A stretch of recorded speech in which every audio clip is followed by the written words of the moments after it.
Welcome to the second episode of the JBCI podcast. I'm here with Kev, Sean, and Andy, the usual crew. Today, however, we have a very special topic, and we're going to have a very special panel on to discuss that topic. What are we talking about, Kevin O'Callaghan? I saw you wincing there. So what is it that we're going to be talking about today? I'm wincing because my little dog is complaining next to me. But we'll show you the little dog for you on YouTube. He's sitting here like a little mini Blofeld. So there he is. He's looking sleepy, to be honest. He's looking sleepy and really want to know what this episode's about. This episode is a very special one because it's about an Irish writer and someone who's been involved in movies. And she goes by the name of Johanna Harwood. Oh my God, Johanna Harwood. So why do we know Johanna Harwood? Why do we love... anyone who's a Bond fan is going to know Johanna Harwood, right, Sean? 100%. If any have ever seen the films Dr. No from Russia with Love, Joanna was a credited writer on both of them films and also an uncredited writer for Goldfinger, I think, if memory serves me right. So yes, that one I got pulled up on as well, because actually, apparently, that's a rumor that never actually happened. That she is uncredited. She is noted as being uncredited on IMDb, but it is in fact not entirely accurate, and we will find that out when we talk with our very special guest. So the first of our special guests is Shauna McGreevy, RTE documentary maker, who did an absolutely outstanding documentary on Joanna. She went to the south of France, met with Joanna, interviewed her. And you guys have heard that, right? You've listened to that. Oh, great episode. Yeah, very good. Yeah. It's brilliant. And so we're going to put a link to the show in the show notes for that one. Andy, what did you think when you were listening to Joanna? What was the first thing that jumped out about her contribution to the Bond series? The first thing that jumped out was how unappreciated she seemed to have been at the time. You know, bear in mind, we're talking very early 60s, different scenarios to what we have today. And I think she was very undervalued for the great work that she put into it. Outstanding. Excellent point. And I would argue that she was quite undervalued for many, many years, because I think there was a lot of emphasis put on some of the other writers. There was a lot of referring to her as the sort of the script girl, whereas the other guys were like the writers and stuff.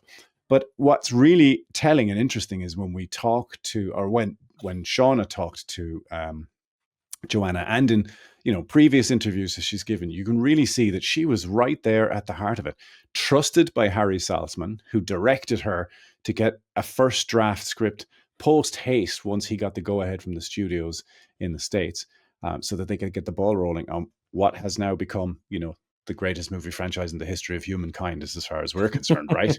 Yes, 100%. So, along with Shauna, we have a few other absolute pillars of the Bond community. We have David Lowbridge-Ellis from License to Queer. We have Kathryn Vinclaire, and we have Dr. Monica Germana, right?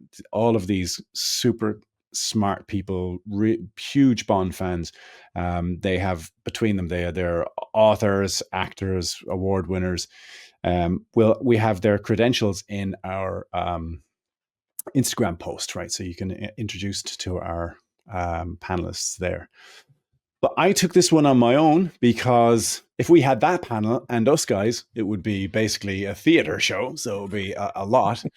So what we might do is just go straight to the discussion, and we hope you all enjoy. All right, take it away.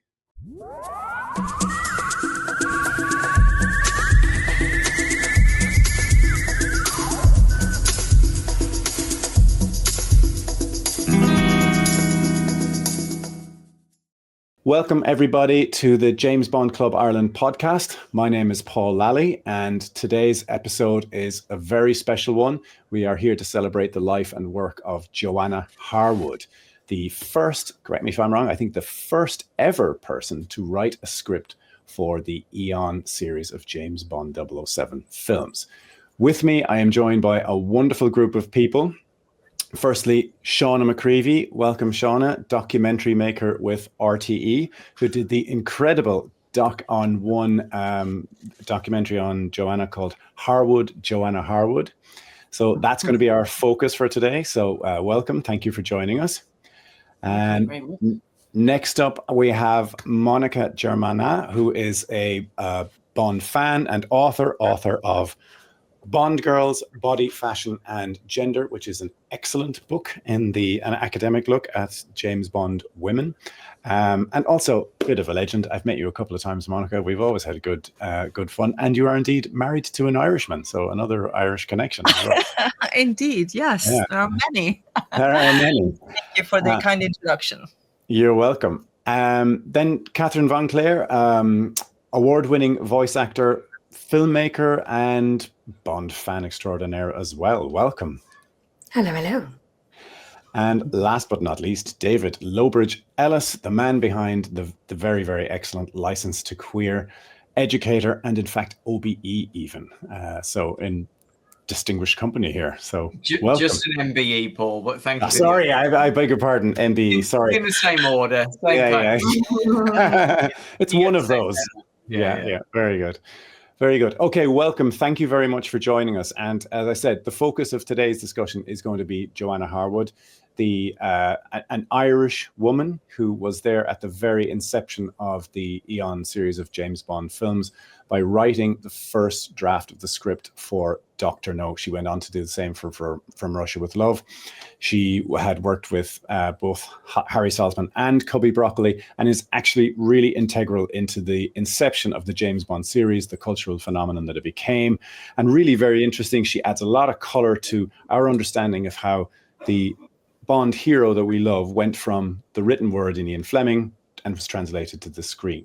Now, we're not the only ones to be fascinated by this. Shauna, you did an incredible work, a documentary on this. And at the start of the documentary, you said, I thought this was very interesting, you said that Joanna had been in your head for 2 years up until that point. Now, given how fascinating she is, I can kind of understand that. But give us an insight. How did you become fascinated with Joanna? How did it all start? Where did this kick off from? So basically, she really was in my head for 2 years. That's non-exaggeration.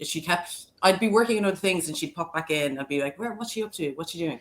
But essentially, how it started was simply I read an article about her that someone sent to me and they were like, this is really interesting, this woman. And I was like, oh my God, I'd never heard this. So firstly, I was like, how did I not know about this woman? And then anyone I spoke to didn't seem to know about her either. And the fact that she was Irish and involved with Bond, that, we've all grown up with. I mightn't be an expert, but I grew up with it like most people. So I was like, oh my God, I can't believe this. So I was, I made the assumption that she wasn't alive anymore based on the fact that this was written back, in the 1960s, Dr. No. So, but then I did a bit of digging and then realized that she was still alive. So I eventually went through a few avenues and people were like, oh no, she doesn't do any media, she doesn't really talk to people and all this, but I got her number. And then the reason that she really became something that lived in my head was because I spoke to her, and then that was it for me. So I rang her and we had a good long chat, and I just was so fascinated by her, and also her recall, that she could remember things in such a clear-cut way. And I was like, oh my God, I just love this woman. So I wanted to do something with her. But then the reason that she was in my head for 2 years, it didn't happen for 2 years. So that's right. Why she was still there. And it just, the way things work, it doesn't always happen quickly. And I was working in TV documentaries. So I was doing my own TV stuff. And then, as I was saying, every now and then I think about her. And then 2 years later, the opportunity came up again to maybe do something. And I rang her, and it was like we just talked yesterday. And, I was delighted, and she was happy to do it. So that's kind of how it happened, really. So you kind of clicked. She liked you instantly. Well, I don't know if it was instant, but she liked me at some point. Yeah, that's great. Yeah, she was happy to share her story with me. And I think, she's so modest, as you can probably tell. I was putting all these things on her, like, you've done this, you've done that. Yeah. She doesn't think like that. And I noticed one of the points at the end when you mentioned that Kim Sherwood had obviously named one of the characters after her. And she said, well, why would they name someone after me? And you said, you're underestimating yourself. And she was like, she really seemed to not have thought about the impact at all that she's had on the community. Whereas people like us just, so excited to learn from her. And I think it's great as well that Kim named a character in her book after her. It's so well deserved to have that recognition. Yeah, it's lovely. And Kim actually, I know she couldn't do it, but she wrote her a letter, like a lovely letter, with a little boat on it. And I think Joanna was quite taken with that, and handwritten letter. And I think that they still correspond in some capacity. That's very nice. Every now and then. That's very nice. So, yeah. So obviously boats are a big part of her life as well. The Sally Mara was the boat that she shared with her husband, of course, which was a lovely story as well. But let me just go back briefly to her early life. So she grew up in Bray, and she describes it as a kind of a one-horse town with a fire station, but had a lot of cinemas. So she was able to go to the cinema, and she really fell in love with film from a very early age. But she also had this kind of childhood where she would be on her own a lot and use her imagination a lot. You felt that was very informative for her career? Yeah, and again, that recall, the way she painted that picture, but yeah, I think that her childhood was quite lonely. She was an only child, and then so she and not only just that, she just spent a lot of time on her own, never mind not having siblings, but didn't spend a lot of time with her parents. She'd be sent out in the garden, and to her it wasn't anything different. I think it's when you're older and you talk to other people about their childhoods, then you're like, oh, okay, maybe that was a bit unusual. Because she was saying that they would sit around the dinner table and do quizzes. That's what they did to pass the time. So they wouldn't have general chit chat like we would maybe have at our dinner tables about how's your day, what were you up to, all this. That was how they communicated at the dinner table. Wow. But it was just because we all know, well, some of us know what Bray looks like now, very bustling place, and one horse town. And then the first village she would come to when she was coming into Dublin would be Donnybrook. So it was all countryside along the way. So this place now, guys that don't know it, is completely populated with housing estates and busy roads, but it was proper countryside. Yeah. And her mother decided that she wasn't going to get the schooling she needed, or that she wanted her to have a sort of an education to be better, have a better life than she'd had. So she sent her to Oxford in the UK. And there she was at a friend's house where she discovered a book that's mentioned that women were making films, and she said, women can do this too? And then she said, I immediately wanted to do that as well. So this is I think the first sign that I noticed was she was going to do what she wanted and nobody was going to stop her. And I think that was very inspiring. And that seemed to be a continuous thread throughout her career and her life, I would say. Yeah, I agree completely. Yeah, she was like, I want to do this, so I'm going to make it happen. So, and she took it seriously. So once she knew that that's what she wanted to do, and when she was like, this would be fun. If that was the extent of it, like, this seems like a fun thing to do and women can do it, I'm going to do it. And then, ended up, there was no opportunities to go to film school in Ireland. Yeah. America was too far, financially not possible either. So Paris was the place, because the school she'd gone to in Bray was the French school. Yeah. And she had learned a bit of French, so she had a bit of that. So then just went on that trajectory and just, did it with ease, it seems. And she was only 19, I believe. Is that right? I mean, yeah, she was only 19, and she jetted off to Paris. She'd gone over with her mum to explore about the course, and then just after the war, and then once she applied and was accepted, she went over herself then, and coming back, to Ireland, and hence getting those few little opportunities along the way, like with the Orson Welles short. Yeah, that was funny. And one of the things she mentions is that working with Orson Welles was it wasn't an amazing experience, and there was lack of continuity and stuff. And I thought, well, that tracks, because any of us Bond fans who may have seen the Casino Royale 1967 film would say, that seems to track for sure. But that's another story. But so she studied in Paris, and she worked. She did that short. She did that short. In Ireland. She did that short. Recall, and she had notes. Yes, she had. Yeah, exactly. ahead, She sorry. did. No. Sorry, it was just dropping out there. Yes, she did. She has like a meticulously archived scrapbooks, like big Yes. folders. Which I was like, she was one of the most organized people I ever met. Everything was archived from like, you know, Ireland, Paris, short films in Ireland, and then so on and so on.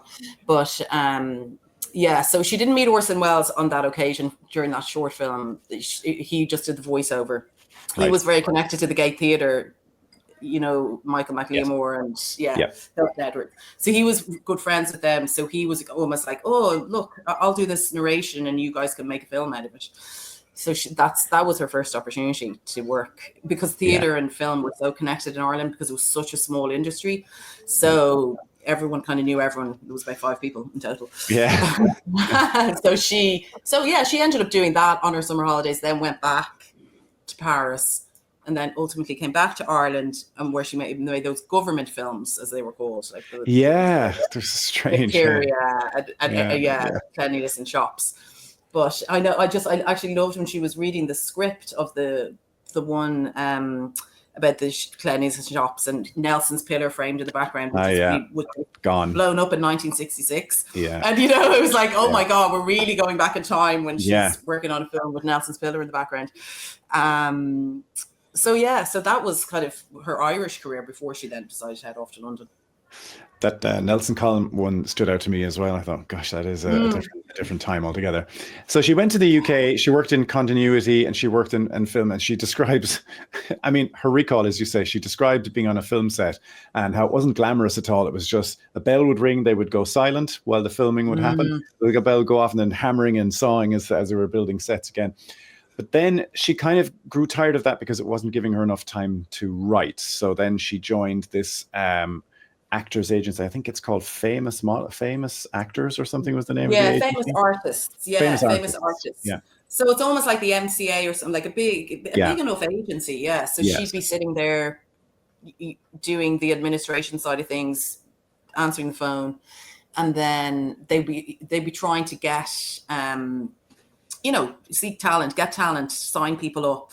That was this guy was John Shepherd was the guy who was so he was running that. So she was working with him, and then it allowed her to write scripts. And so kind of from there, she was writing scripts herself in her spare time, or, you know, and actually she, at that point, she wasn't working with Saltzman, but she had met him. He'd come in and out the odd time.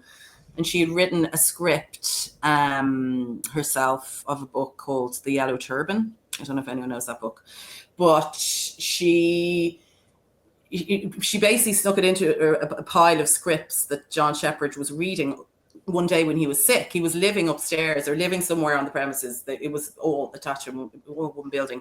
And he read the script, and then he gave it to Saltzman. He said, you should read this. And then Saltzman was really impressed with it. And it didn't go anywhere. It didn't, but he was considering, he was like, this could be a film. So I think that was when he saw that she had potential. So, because, you know, to me, I was like, how did she end up writing Bond scripts? You know, how does this happen? But he saw something in her, you know, it worked well. I'm probably jumping ahead a bit now. It worked well in their relationship, but he kind of, so even when she was with Shepherd, she was exposed to Saltzman, and he was exposed to her and her talents. Yeah, that's fascinating, because this is where it starts to get interesting for us, because obviously, you know, we know a little bit about the history of Broccoli and Saltzman and how they came into the rights and how they were good at selling. But as she says herself, you know, Saltzman could sell anything on a 2-sentence pitch, but he wasn't good with the backing, with the development, sort of heavy lifting in the background. And what I think is great, like Shepherd went to Paris to run, was it 20th Century Fox with someone else? And then, yes, and then he let the office along with Johanna to Harry Saltzman, from what I gather. So, and she was not backward in coming forward, going, "I'm not impressed with this arrangement. No, thanks very much."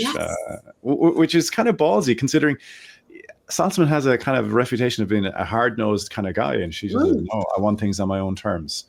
So exactly, and then I think because he saw something in her.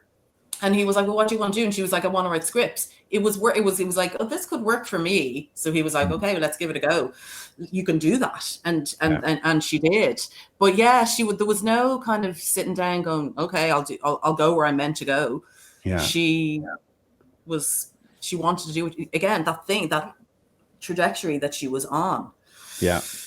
Yeah. So before we go too much further, I just want to throw it out to our guests, because I know you guys are very interested in this topic as well. And as right from the get-go, you can see a character with self-determination, ambition, is very capable. I mean, she's already quite Bond-like, and she's going to end up writing a Bond script. So did you guys have any thoughts on this? I mean, obviously it's a name that's familiar to us all. Maybe I'll throw it out there to Kathryn first.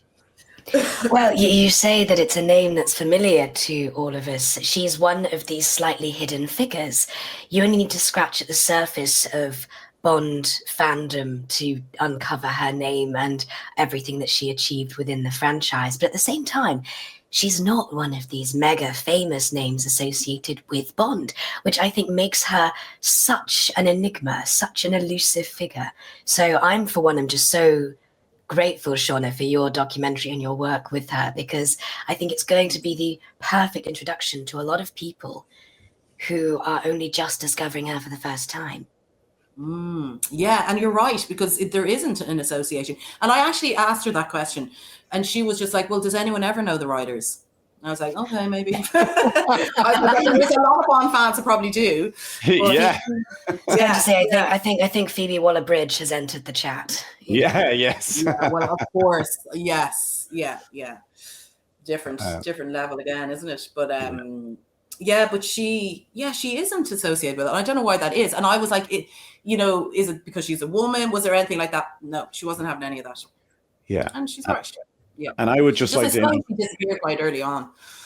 Yes, but I would just like to interject one line. If she did nothing else, she saved us from having a monkey as Dr. No, but we'll get to that a little bit later as well. Actually, just reading, Shauna, this is a great tome. A friend of ours, AJ Chowdhury, and his writing partner Matthew Field have written this book. Yeah. It goes very deep into a lot of the detail, and they were one of the first, as I believe, to interview Joanna, going back a while as well. And they also have an interesting point from the other side, where Maybaum and Wolf Malkovich said, yeah, we looked at the book and we thought, yeah, Dr. No is a ridiculous character. It's just Fu Manchu with claws. Audiences won't go for that. So what they will go for is a monkey. So that was their perspective on where they put it in. But I love when you actually, this is the great benefit of hearing her voice in that documentary, is going, oh yes, I mean, I saw it, I took most of it all out again. It's just so like, what were they thinking, kind of a thing. I know, because she is, and the whole, like, I spent 3.5 days there, say, and anytime we talked about the actual writing process, it's all about the book. She's like, why would you veer off the book? The book is being adapted because someone sees something in the book. Harry saw something in the book. And so why would you go down a completely different road if the book is not good enough as a starting point, at least, why are you adapting the book in the first place? That was her way of thinking.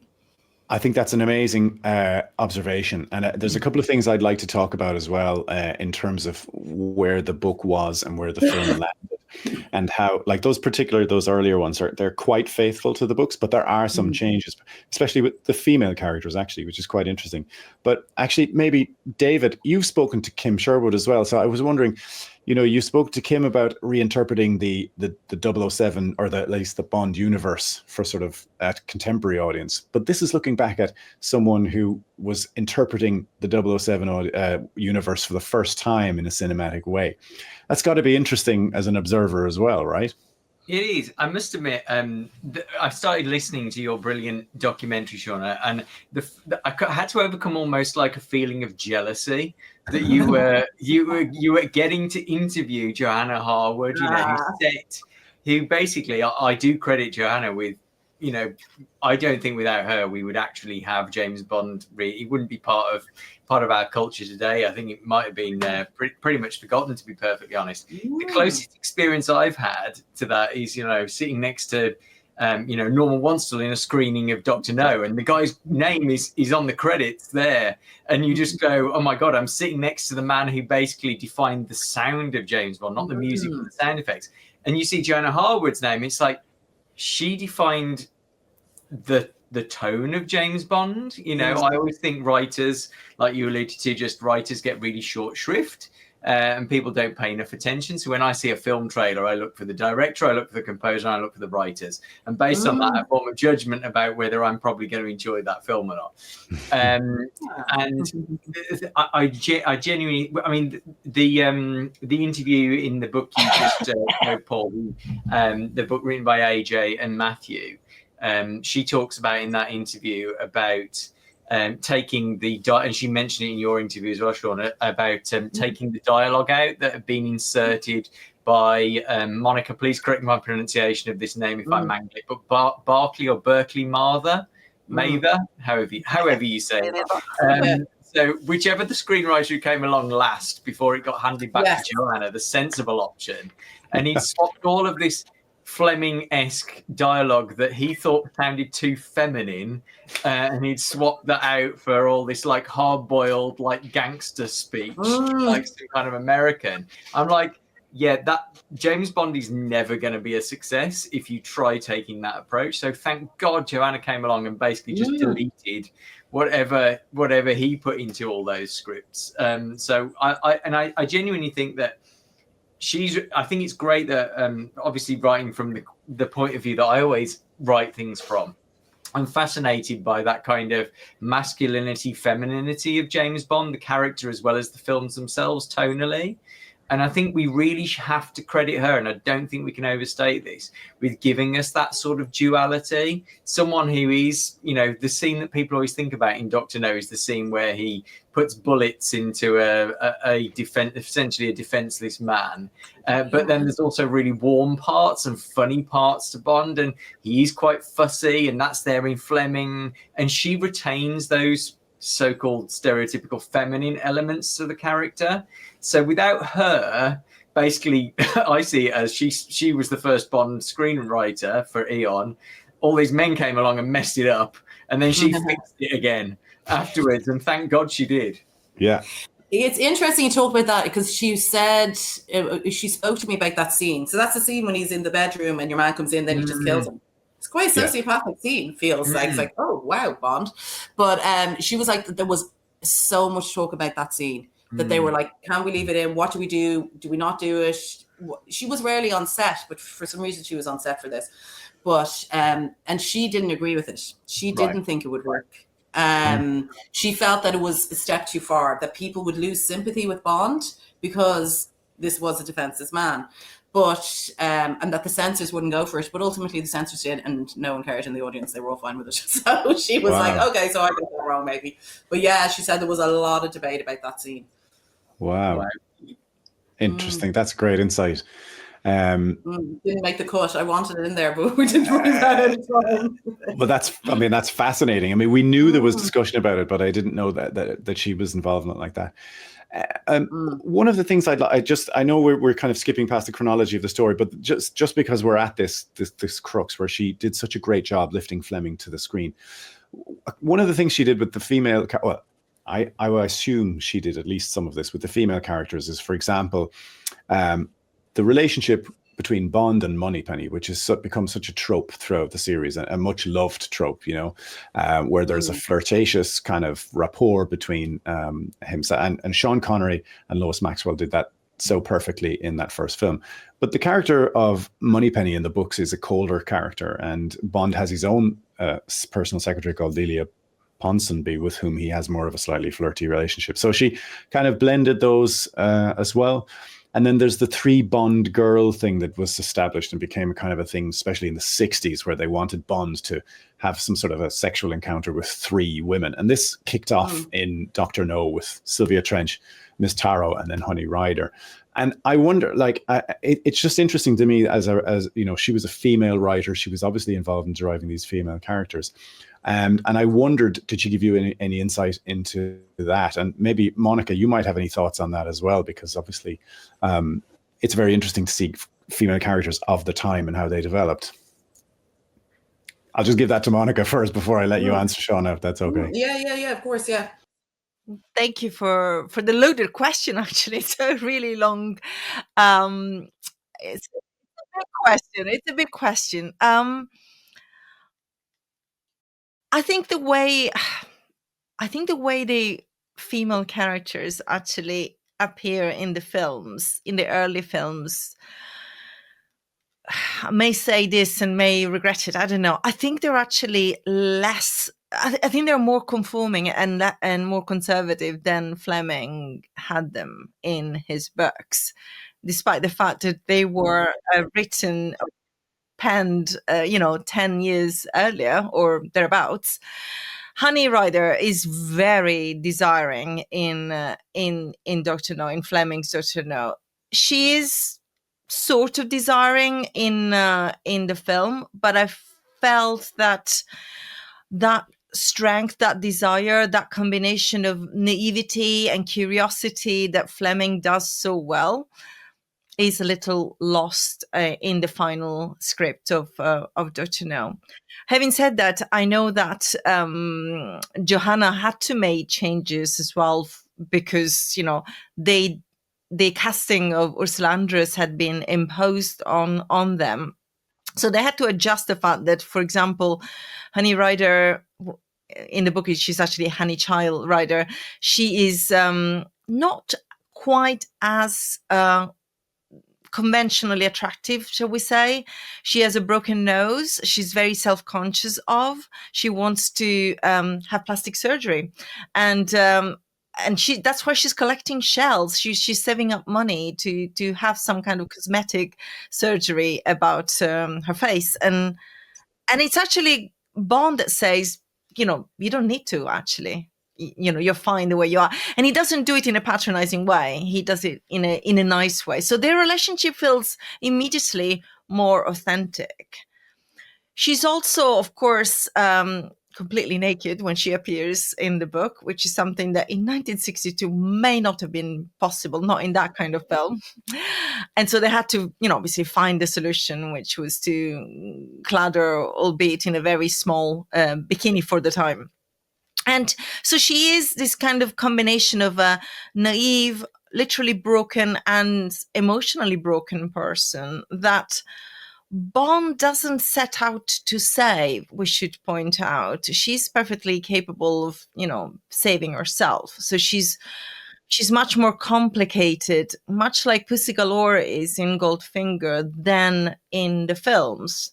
So I don't know if that answers the question. I feel that in the film, they're trying to obviously cater to an audience that wants to see beautiful women, albeit strong women and action women, because, Ursula Andress herself would have said she ushered in a kind of femininity, which was different from, say, the femininity of Marilyn Monroe. Or, she wasn't just a bombshell. She was athletic. She could run. She would just, follow Bond and be capable of taking part in the action and not hindering the action, as it were. So it was definitely groundbreaking in that respect.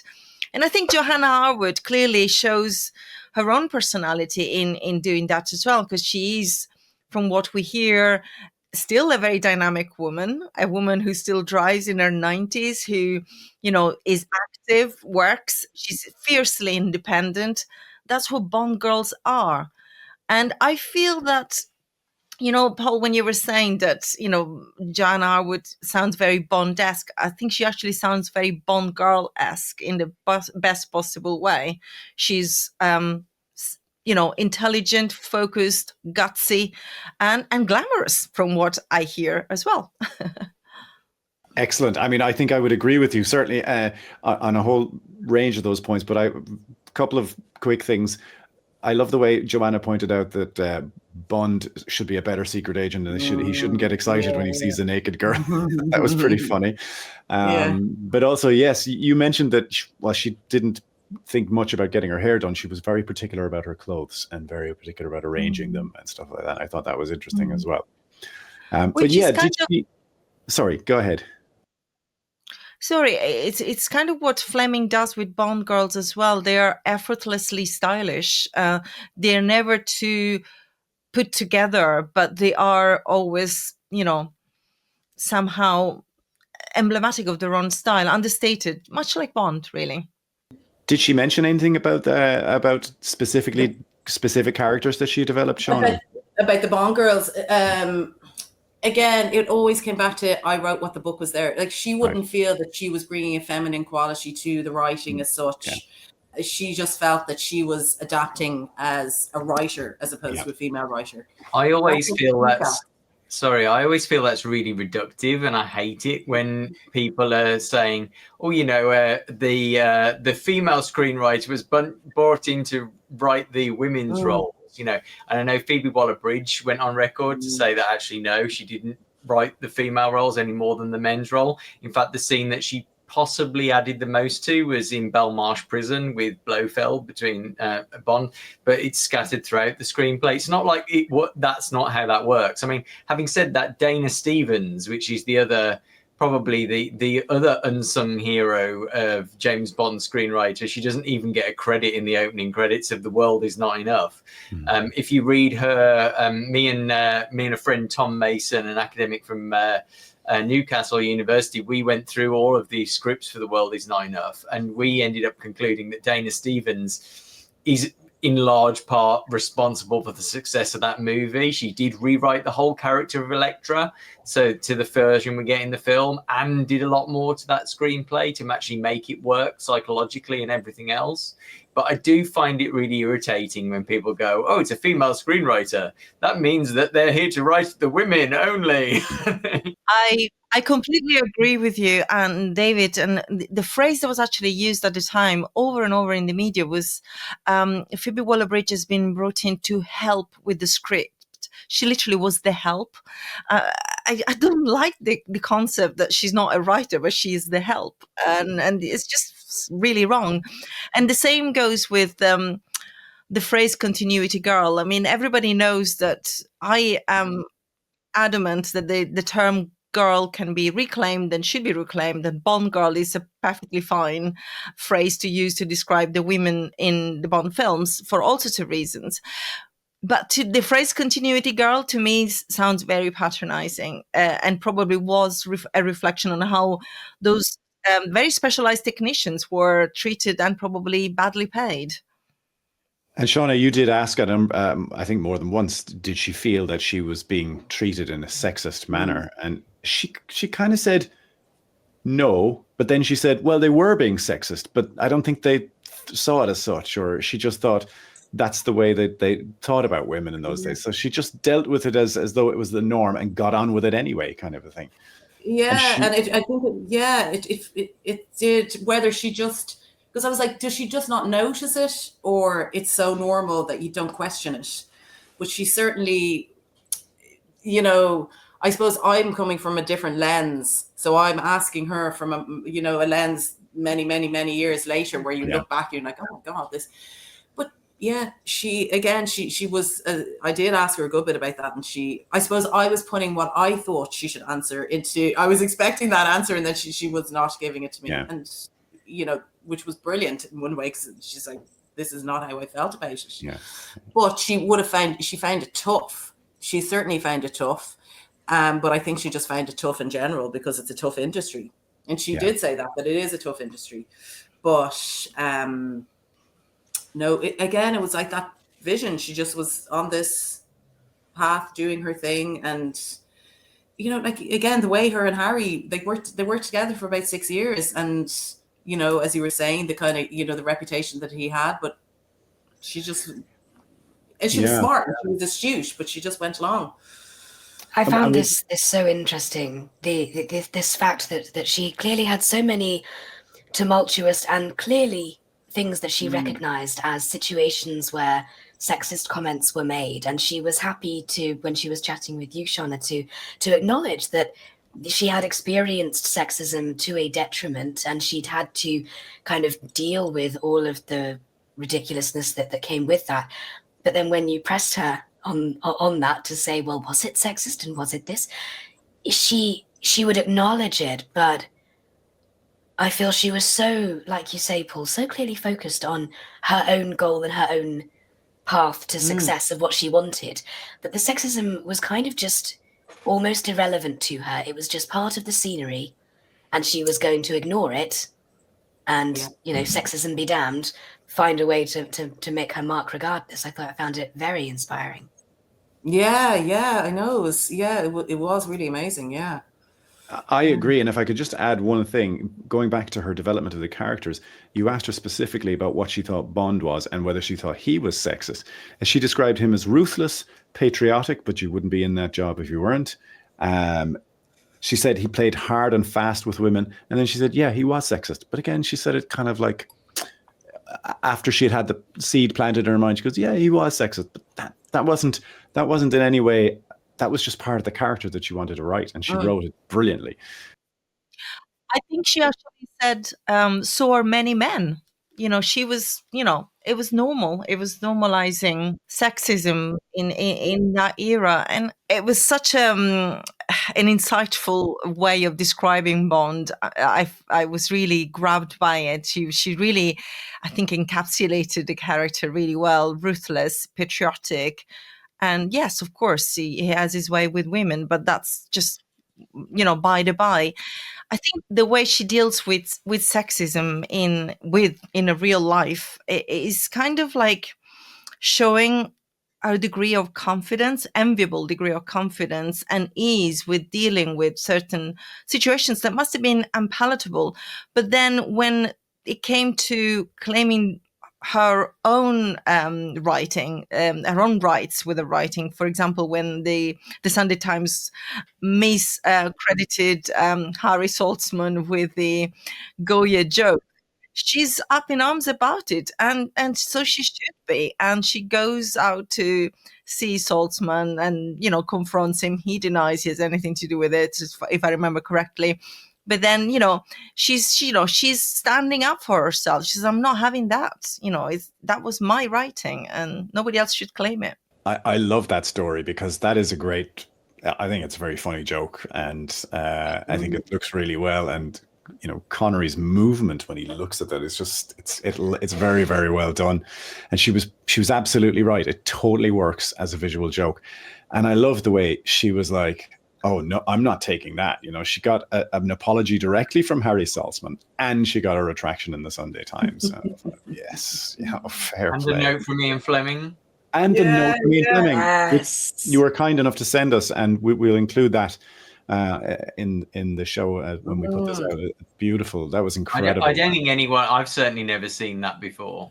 Yeah. So, you know, when I saw that, and I know you sent it through to us as on the link, Paul, I was just like, oh my God. You know? Yeah, same. I mean, I got hairs on my arms were just like, oh, wow.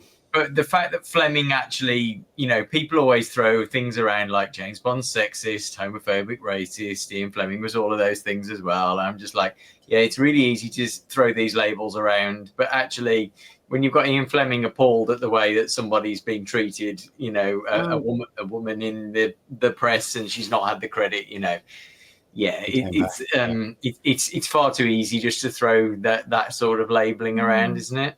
One of the things that I thought was just amazing, which I hadn't really appreciated before your documentary, is how quickly she worked. You know, she was, you know, the first version, they had to get that script done. And then she did however many versions, I think it was 4 versions of the script before she was really kind of like, it's ready now. But she did it so quickly and she worked late into the night. Yeah. This is someone who's really, really determined. I think it's really appropriate for Bond to be written sort of quickly, really, because Fleming obviously famously, you know, Andrew Lycett thinks that he wrote Casino Royale in about 3 weeks or something like that, the first draft of it. So it kind of helps, I suppose. But I think, wasn't it something like 9 days or something? 10 days. Yeah. First version. Days, yeah. So it's just like on her little Olivetti for days and days and sleep, eat, repeat kind of vibe. Yeah, I know, it's amazing. Yeah. But she says, and that's so interesting because for someone who doesn't really, she holds back, not that she holds back, but she's quite modest, or not even, she just doesn't appreciate that, you know, the impact she had. One thing she did say with utter confidence was that I'm made to write scripts. She knew. She has a visual mind. Yeah. And she could just do that with ease. It just, her brain worked that way. So, because she said that she couldn't be a writer, like writing a book. She didn't feel that her brain would work in that way. But the adaptation, she could do it. Yeah. But she does have an ear as well as an eye for the images and the visuals of writing, because the little exercise that she does, the little experiment, Some Are Born Great, really could fool people, because she does write in Fleming's voice so well, and she's clearly got it, in her system, and she's able to sustain it and it's so funny and witty, just like Fleming's writing is. Yeah, I think she was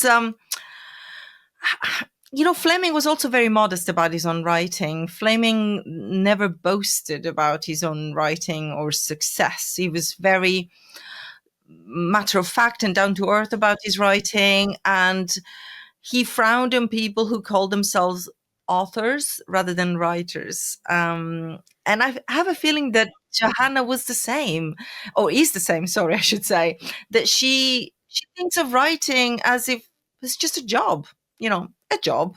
Of course, a job that you need to be very talented to do. But I think that's a very good point. She didn't seem to take herself seriously, but you could tell she was incredibly talented about it. Like there's one you mentioned there that there's one piece that she discusses where she says it's easy to make people sad about a serious piece. You can make people cry, but to make them laugh, and she specifically referenced a war film.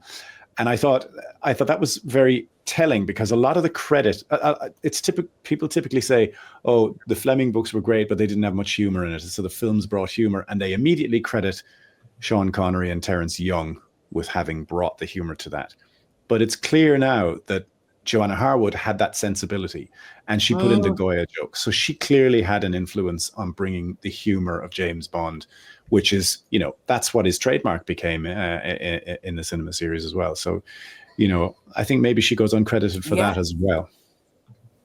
And it's funny, actually, because she did, you guys probably know this, but that when they did have initial screenings of the film, that the people were laughing in the audience so much that it threw them. It threw Saltzman. So hence, when they were doing from Russia with Love, it was like, how do we recreate that? And how, this isn't a serious spy story maybe that they'd set out to make. It became something a little bit more humorous, and they were kind of panicking about how to, recreate that for the second one. And Terence Young said in an interview that he and Sean Connery were responsible for 90% of the laughs in the film, even though no one really knew they were making a comedy. Maybe Johanna Harwood did. I don't think she even did, but oh, did he? I never knew that. Yeah, that he said that. Yeah. It's a pity. I mean, it's telling. Her relationship with Terence Young did not kick off, because he just stripped everything out that she had written and said, that's better now, isn't it? And then wouldn't give her any credit. That seemed, piss poor, not to put too fine a point on it. Yeah. I think one thing. Sorry, go on, Shauna. No. I was just saying that. That's all I'd say. I think one thing that's I think important to note is that we're looking at the success of Dr. No and From Russia with Love as the absolute icons that they are. But when Joanna would have been writing them, it was a brand new franchise. It would have been the same as any other franchise that she would have been brought on to do a script for, in so much as when she was working on it, it would have, as she described it, it was just a job. She wasn't aware of being brought onto it being a Bond film. They didn't have the sort of magic and majesty that it does now, because to us, we're thinking, gosh, you worked on Dr. No and From Russia with Love and these iconic titles.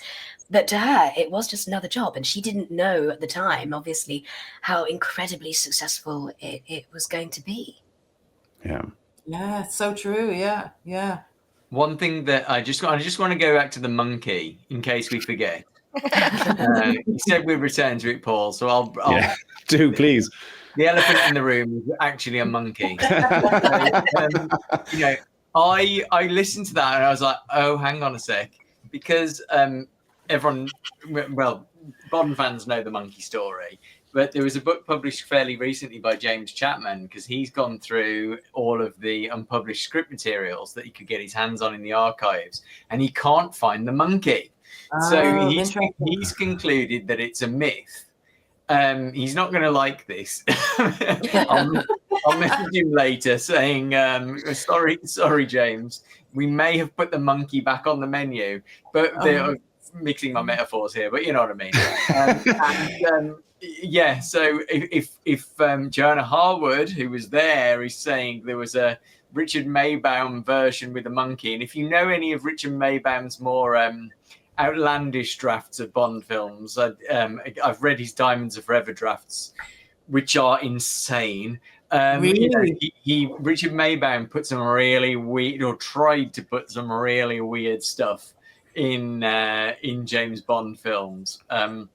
Like M being held captive in a hippie commune, and honestly, I'm not making this up. There is some weird stuff that Maybaum came up with, so I can totally believe the monkey story, and the fact that Johanna Harwood herself has said she read a draft with a monkey in it. It must have existed at some point. But unfortunately, we can't. Part of this massive conspiracy. This massive. Yeah. Got to keep that myth alive.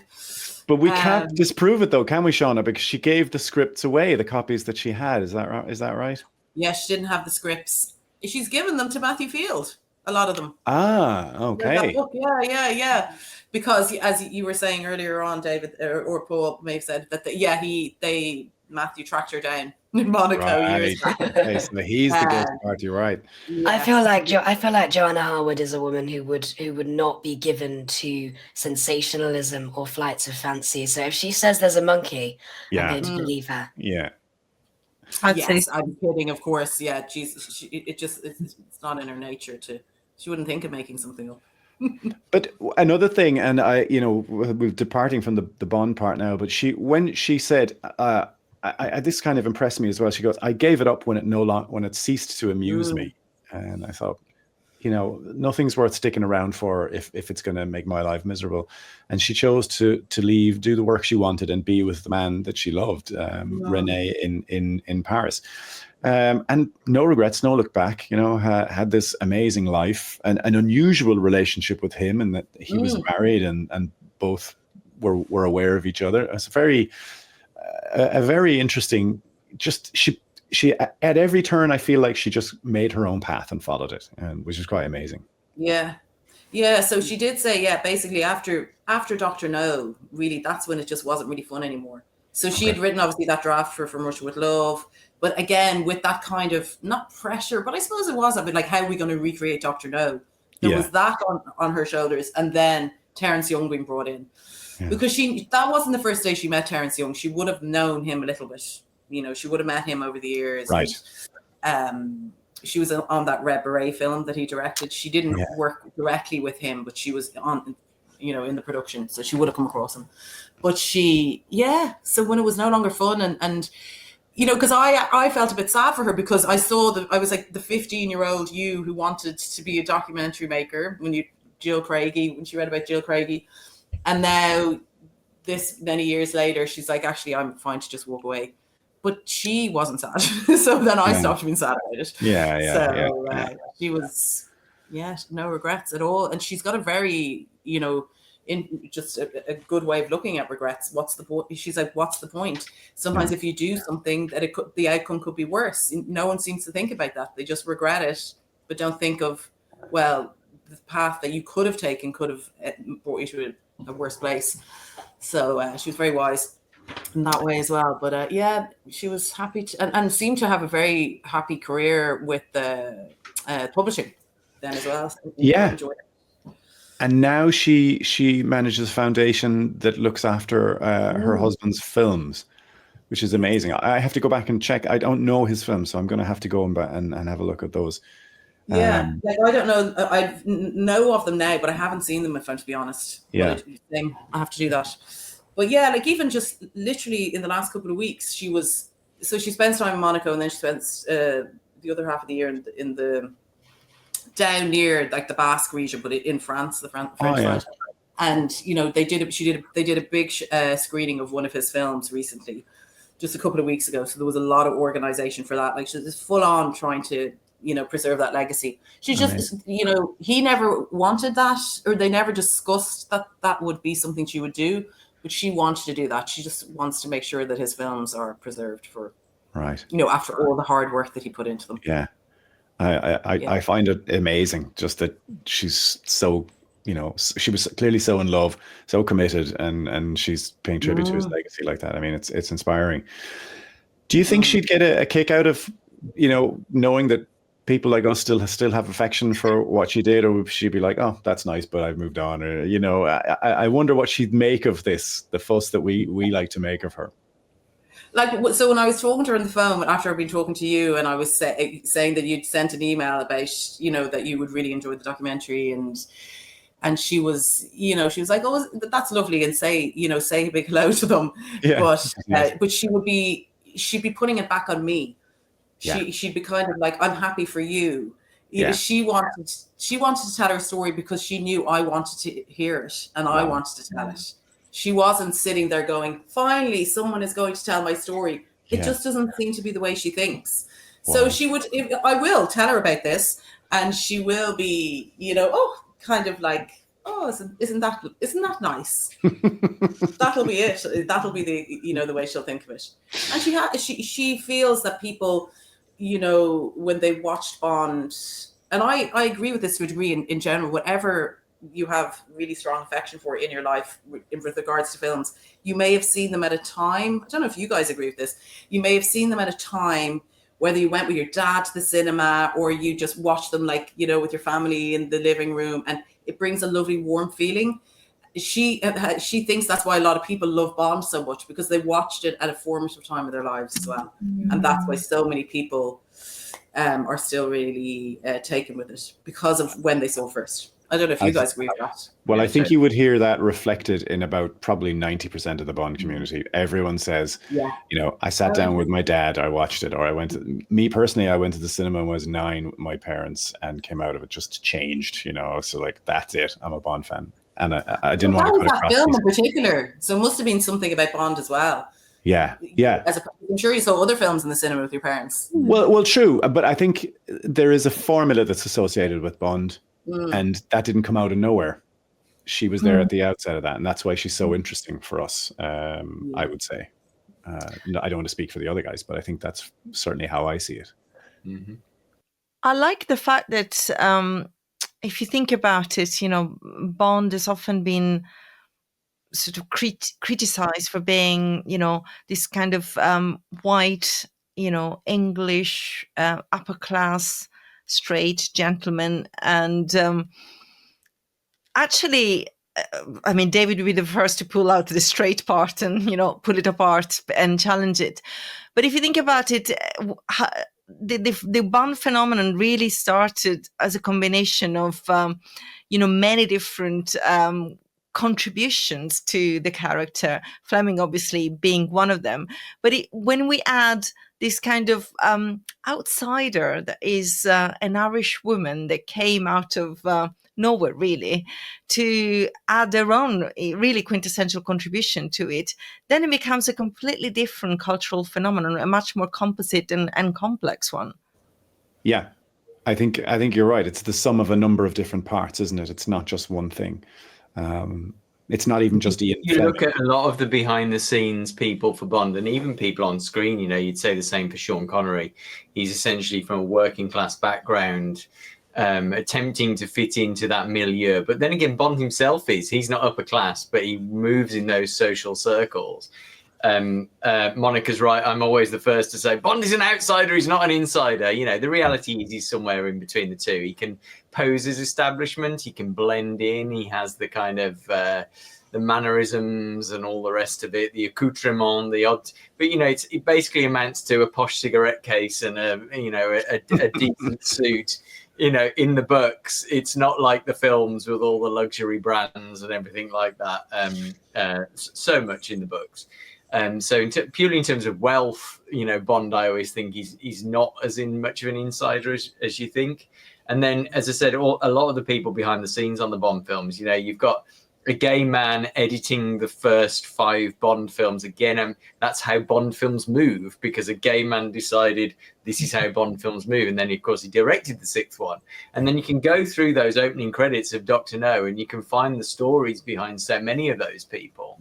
And a lot of them had a lot of outsider credentials. You could say the same for John Barry, and loads of the other people as well. So yeah, that outsider sensibility, I think, is a big part of the success of Bond, and I think Joanna certainly brought that quality to it. Yeah, I would agree with that. Now, I'm just conscious that it's up on the hour, and I know you guys have committed to an hour, so I just want to round out with final thoughts. Anyone else got anything they'd like to say just about Joanna in general? I mean, first, if I'll just kick it off by saying thanks again, Shauna. I pinged you, like, I spent my Christmas trying to duck out of family obligations to watch this thing or listen to this thing through, and I was so excited. I pinged you straight away and said, like, this is a great documentary, and thanks very much for engaging with our Bond community and coming on and talking to us about it.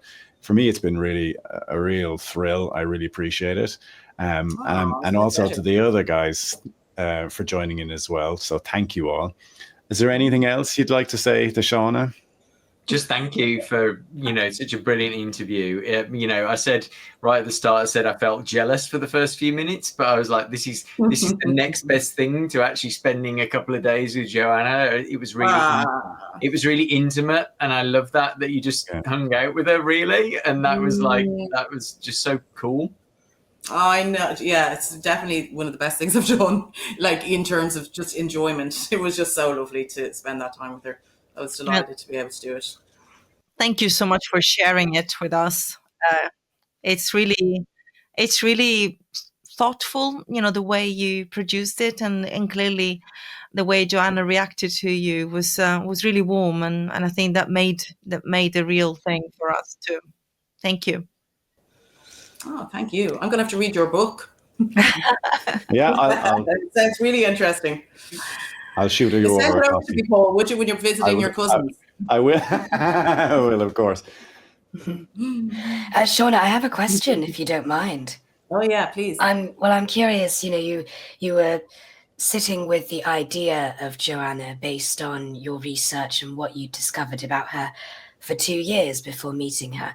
Was there anything that changed, or even perhaps just cemented your first impressions of her versus how you feel about her after spending a few days in her company? Was there anything that changed, or anything that you discovered that you hadn't found through your research before meeting her? Oh, let me see. Well, it's funny because I'd seen a photo of her online, but quite an old photo. But when I saw her, she was exactly what I expected in a way. Even what she was wearing, it just was. She just had. I was like, this is what I expected. I think spending the time with her reinforced what I thought actually in advance. And so basically I would go, and I was conscious because she is a little bit older and she doesn't like to talk about her age. And straight off, she was like, I don't talk about that. But, you can't not have it in the conversation in one regard. Like she was so giving with her time. I was like, okay, I'll get 3 hours here today, maybe a couple of hours tomorrow. And then I was with her from like 8 a.m. till 6 p.m. on the Tuesday and the Wednesday, and from about 2 p.m. to 6 p.m. on the Monday, and then about 3 or 4 hours with her on the Thursday. She gave me all her time, and she was full to the brim with energy, so I was just so in awe of just how amazing she was as a person. And we went for that little drive around Monaco, and all those things just really she just was even better than I expected, to be honest. And fueled on a diet of steak and crisps. I know. I know, it's so Right? funny. Asian. I know what, and obviously I was totally confused. I was like, The forgetting chips that, thing confused me as well. Yeah, our American Yeah. friends will get that straight off, but yeah, we were like, what? I know. Yeah, she doesn't really care about food that much now. And Sure, why would you? yeah, At 94, I'd be having a pint with 20 every dinner as well. years. I did have an Yeah. image of her eating frozen chips, which I imagine you would do. Like, Yes. they're a bit crunchy and cold. Oh dear. Thanks for getting to the bottom of that one, Shauna, or otherwise we were all going to And I got one of be those crisps as well. She gave me one of those crisps, and they were very nice. very nice. What flavour were they? Oh, they were, you know, that continental, like ready salted. Ah, okay. You know, that kind of Plain. Yeah. plain. That's, that's how we like our Yeah, it's true. It is, isn't it? crisps. Whereas here we have mad flavors, don't we? They're Cheese like, and onion potatoes. Yeah. yeah. You They need a weren't glass of water with you at all They times. weren't and pickled that's onion it. Monster Munch then. I love a good monster munch. Okay, listen, I will wrap it up there. I want to thank everyone for coming on. I'm going to be pestering you to come on again because you've been such amazing guests. To the Bond fans, I'm sure I'll see you again at some point this year. We'll be at various events or other. Shauna, you are more than welcome to join. We have screenings and events here in Ireland, and you're more than welcome to come along any Saturday afternoon that you're bored and want to say hi. But again, you know, we're just so appreciative, and maybe I'll buy you a coffee if I ever get to meet you in person. You can someday. buy me coffee when you give me that book. I will. I'll buy you coffee and bring you a book. No, that'd be fantastic. No, listen, thanks a million for making me feel so welcome, and for the lovely chat. It was really lovely to chat to all of you, I have to say. That's great. Just a final note on this. We're just finding our feet with this podcast. We got one in the bag already. We're going to release that a couple of weeks later. We'll release this. So in about a month, I would say you'll see this. We'll give you the heads up when it comes out anyway. But you guys are making James Bond Club Ireland look pretty cool at this point. So this is a very nice episode to have as number 2 in the bag. So thank you very, very much for that.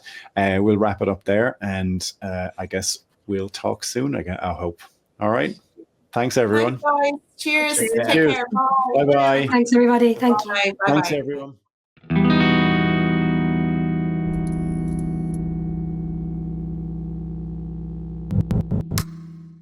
Okay, lads, that was amazing. What did you think of that, Sean? Okay, I led you with that a little bit, but what was your impression of that? Oh, no, really enjoyed it, Paul. Have to say, very insightful. Really enjoyed the panel's discussion. Obviously, I listened to the first documentary with Shauna, and Shauna, again, came across brilliantly, very well, but I learned even more listening to the pod. Brilliant. Really enjoyed it. Yeah. And I thought the guys made some really insightful comments as well. And it was so great to appreciate someone Irish, B, maybe someone who was a bit unsung, maybe didn't get the credit that they deserved. As you mentioned at the start, Andy, she really was a little bit sidelined, but you could say right there, she seemed to be right at the very inception and responsible for taking our hero from the book to the screen. It was great to hear. It was great to hear a podcast with such an accomplished panel. I don't think there's many people are going to get as many in one go as you did there, Paul. It was brilliant. Yeah, well, I just wanted to get, I really just wanted to get some, female Bond commentators, because obviously it's a female writer, and I wanted to get their thoughts on it as well, because you want to avoid cliches like things like women only write for women characters or something, and David alluded to that as well. He doesn't like when people do that, and I thought it was a good point, because she didn't just write for women characters, she wrote the whole thing. She wrote about Bond. She described her thoughts about Bond. Some funny ones, I thought, like she thought it was a bit, he should have been a bit tougher when he saw a naked girl come out of the water, that his heart started palpitating. She was like, not much of a secret agent if he can't keep his emotions under control. This kind of insight is just fabulous. And she herself had such an amazing life as well. And I thought it's really great while we still have this generation, they're getting much older now. So it was really nice that we were able to not directly speak with Joanna, because obviously she doesn't do much media, but to have Shauna there and sort of live it vicariously through her was amazing. Kev, any thoughts on it yourself? I mean, what a trailblazer. I mean, to be right there at the very beginning of the series and to have an influence that still lives on to this day. And we talk about all the various writers that have come and gone over the years. I mean, you know, she very much cemented her handprints into the Bond legacy, and I think that was such a telling part from listening to that. So I mean, long may it continue, and great that she's getting the recognition as well again. Same. And I think one of the things was she was such a badass in terms of asserting her right to get that recognition, but also in just leaving it when it didn't suit her anymore. She was like, I've had enough. I'm doing my thing. You know, she forged her own path at every stage. And I just thought it was very, very inspiring. Anyway, we hope you all enjoyed that as well. Please check out Shauna's documentary if you haven't done. It's absolutely superb. And what have we got coming up next? What's our third episode going to be about? Well, we've got a treat for you as well. It's going to be a little bit more informal, a little bit more relaxed.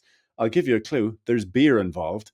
And we're going to be talking to one of our favorite members of the Bond community, the one and only Kyle Barbeau of Easy Smiles and Expensive Watches. So that's coming up in 2 weeks. Do check it out. And in the meantime, keep on. Should I say something cheesy now? Like keep on bonding? Is that what we do? Yeah. We got to work on that. Yeah. Let's work on our outro. I think we should go and rehearse the beer part of it. Actually, Paul, get ready for that. That's what we'll do, Andy. We'll rehearse the beer part. For those of you listening on audio and can't see this, Andy has just put up a sign saying "Help." He needs out. All right. Thank you very much. We'll see you on the next one. Good night.